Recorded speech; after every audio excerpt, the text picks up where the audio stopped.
Pemirsa, gerakan serentak 24 jam di seluruh dunia tanpa menghisap tembakau atau rokok digagas Organisasi Kesehatan Dunia atau WHO setiap tanggal 31 Mei.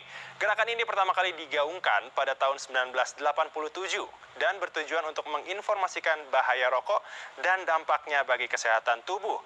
Meski sudah dikampanyekan selama puluhan tahun, namun angka pengguna rokok masih belum juga menurun, pemirsa.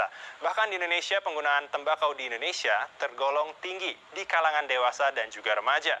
Sebelum kita membahas lebih lanjut mengenai bahaya rokok dan cara memutus kecanduan merokok, mari kita simak informasi berikut ini. Pemirsa, tahukah Anda bahwa setiap tanggal 31 Mei diperingati sebagai Hari Tanpa Tembakau Sedunia? Ya, gerakan yang diprakarsai Organisasi Kesehatan Dunia atau WHO ditujukan untuk menyoroti kesehatan dan juga risiko lain terkait penggunaan tembakau. Tak hanya itu, WHO juga ingin menciptakan lingkungan yang kondusif bagi kesehatan masyarakat, serta memberdayakan pengguna tembakau untuk melakukan upaya berhenti melalui Commit to Quit dan ajakan kampanye lainnya. Namun meski setiap tahunnya peringatan Hari Tanpa Tembakau telah dilakukan, dan dampak negatif penggunaan rokok sudah dipaparkan secara masif, perokok kerap kali kesulitan untuk meninggalkan ataupun mengurangi kebiasaan merokok. Padahal, kandungan zat kimia yang terdapat dalam rokok sangat berbahaya bagi kesehatan Anda dan orang-orang di sekitarnya, seperti gangguan kardiovaskular yang meliputi penyakit jantung dan stroke, kerusakan otak, penyakit mulut dan tenggorokan, penyakit paru-paru, penyakit lambung, tulang keropos atau rapuh. Risiko penuaan dini juga mengancam para perokok aktif, di samping masalah pada organ reproduksi dan gangguan psikologis. Namun benarkah kebiasaan merokok sulit dihentikan? Faktor apa saja yang membuat seorang perokok bisa menghentikan kebiasaannya tersebut? Untuk mengetahui informasi lebih dalam, mari simak ulasannya.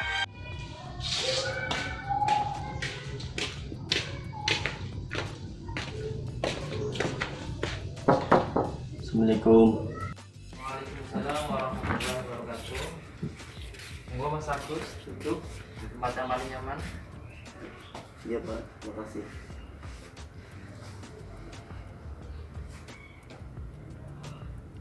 Bagaimana kabarnya Mas Agus? Tadi kemana saja? Kayaknya kamu tidak kelihatan di kelas ya tadi. Iya Pak, tadi saya habis keluar ngopi sama teman-teman Pak. Wah, kayaknya seru sekali ya ngopi sama teman-teman. Iya Pak, seru sekali.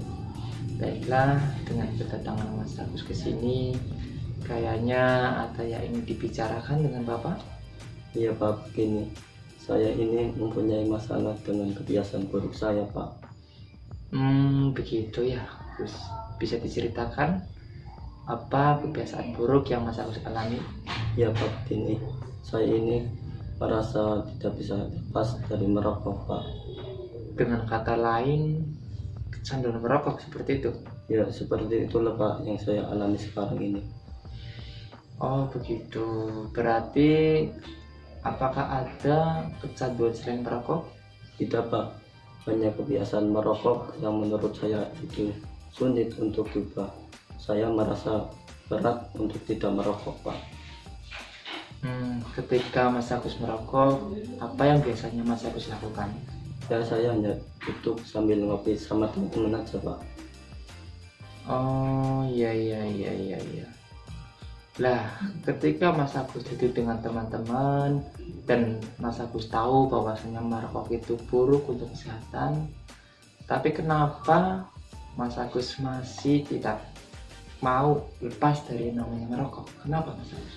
Ya Pak, karena saya merasa ada yang aneh jika saya tidak merokok ketika bersama teman-teman Pak. Rasanya itu saya malu Pak. Dalam kata lain berarti kamu kecanduan merokok, di sisi lain juga kamu tidak ingin dipermalukan teman-teman, seperti itu maksudnya? Iya Pak, seperti itu. Makanya saya menemui Bapak untuk meminta sarannya agar saya bisa berkonseling dengan Bapak supaya bisa berhenti dari merokok saya Pak. Oh begitu. Dengan situasi seperti ini, sebelumnya saya jelaskan sedikit ya mengenai konseling itu apa. konseling ini bertujuan untuk membantu konseling memecahkan masalah Anda. Dan pilihan terakhir ada di tangan konseling itu sendiri. Dan azas yang digunakan antara lain pertama azas kerahasiaan, ya, di mana permasalahan Anda hanya kita berdua yang mengetahuinya. Yang kedua, azas keterbukaan, di mana konselor atau Anda bisa terbuka dengan masalah Anda. Dan yang terakhir, azas kesukarelaan, di mana Anda kesini atas kesukarelaan, bukan paksaan.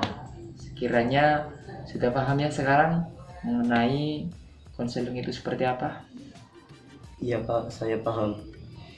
Baiklah, agar lebih efisien pembicaraan dari awal kita ini, Bapak batasi kurang lebih kisaran 30 menit. Bisa dipahami Mas Agus? Ya Pak, bisa. Oke, dari awal Mas Agus sudah menceritakan tentang kebiasaan buruk Mas Agus, dan Mas Agus ingin berhenti dari keburukan itu.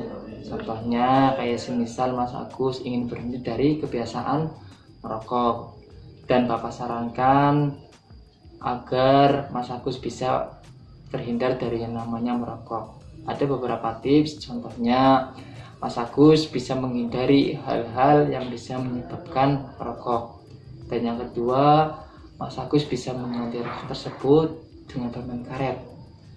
Gak apa-apa, biar nanti bisa tergantikan kecanduannya.